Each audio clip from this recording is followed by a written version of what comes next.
Hello, everyone. Welcome back. I'm so glad you guys are here. Just get my notes up. It's time to say yes to healing and living. It's time to say yes to healing. If you're feeling alone, overwhelmed, or just lost in your grief, I am 100% here to support you. I understand the pain of a broken heart. I deeply understand the pain of a broken heart. I personally and deeply understand the grief of a broken heart.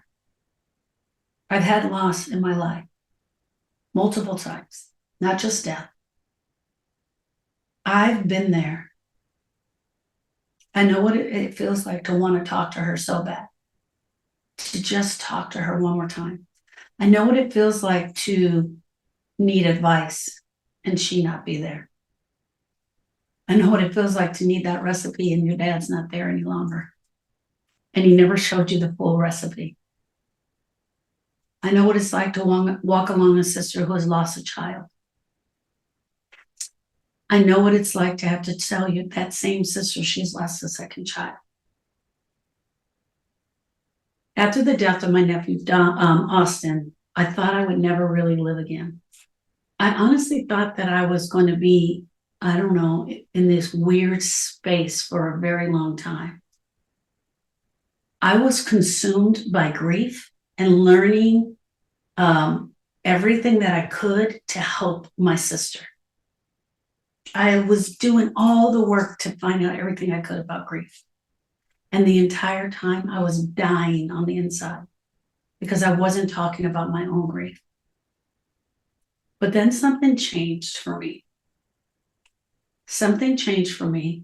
And I was introduced to one grieving program, but also an amazing grief specialist. And she walked me through that grief. She absolutely opened my eyes to the possibility that grief and pain don't have to be the rest of my life. For the rest of my life, I didn't have to live in this pain. I learned tools to move beyond the pain. And I could clearly talk about the grief. More than that, I felt like when Austin died, like somebody had stabbed me in the heart with a knife. I felt that going through the program with my grief specialist was like somebody pulling out the knife. I felt like I could breathe for the first time. I felt like I wasn't sharing Erica's grief, but it was my own grief that I was allowing to be in.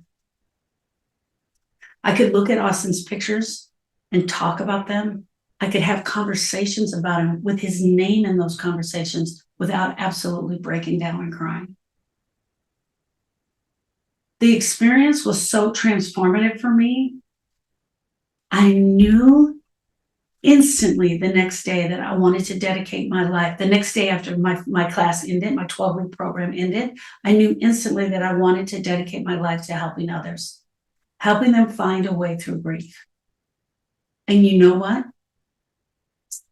I know that there are a ton of people out there that believe this. They believe that they are going to feel this way for the rest of their lives. There are therapists and psychologists out there who are absolutely teaching this. I am here to tell you 100%. You can recover from this pain in your heart, but you have to take the action steps needed to move away from the pain.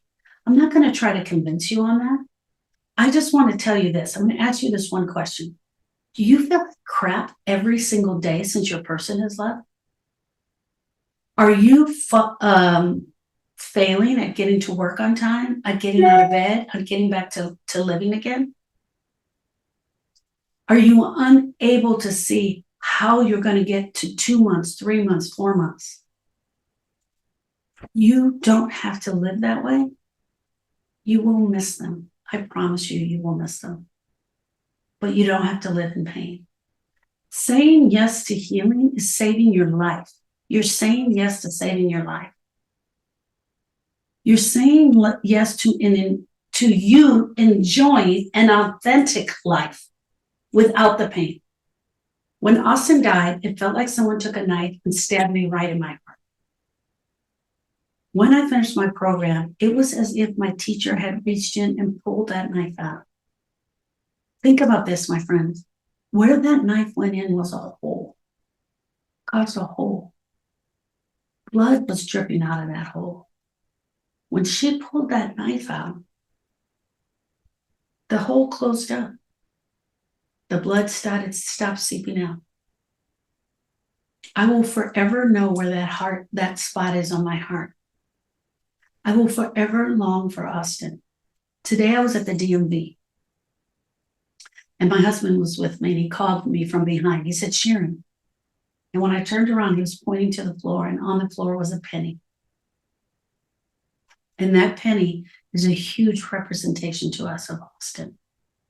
Because when he was a little boy, when he was about 4 years old, he gave a penny to his dad.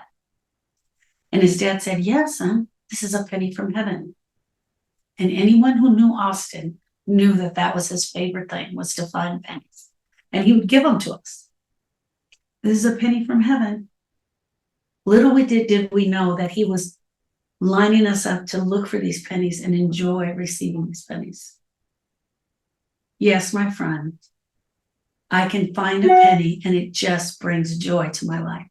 I don't know why my email is going off because my notifications are off. So excuse that noise there, my friends. The memory of your person will live with you forever in your heart. It's your love. Healing from grief does not mean you have to forget them. It doesn't mean you have to find new ways to remember them. It doesn't mean that you're going to forget the things that happened to you in your life with them. You're just not going to have the pain associated with the loss. That pain. That's the pain I'm going after. I've been teaching my grief program for over 17 years, and I can tell you there is hope. There is healing. You can heal. Recovery from this pain is not just a dream or a lie that people tell you you will not recover. It is real and it is possible. If any of you were ever lucky enough to meet my sister Erica and you've ever talked to her, you will be amazed by a woman who has lost 2 boys, a 10-year-old and a 21-year-old, who is still standing in an upright position, who teaches grief herself, who goes around and talks about what it is like to be a griever and to move beyond this pain. I need you to remember this. Healing does not mean forgetting. It means remembering. It means that hole that was in your heart is going to get filled more with love. You'll find ways to talk about them. You will be able to drive past the hospital that they died in. You'll be able to drive past their elementary school. You'll be able to go to their friends' graduations. You'll be able to go to their friends' weddings without falling apart. You'll be able to live again. It'll be different. It definitely will be different. But different doesn't mean bad. It means it's different.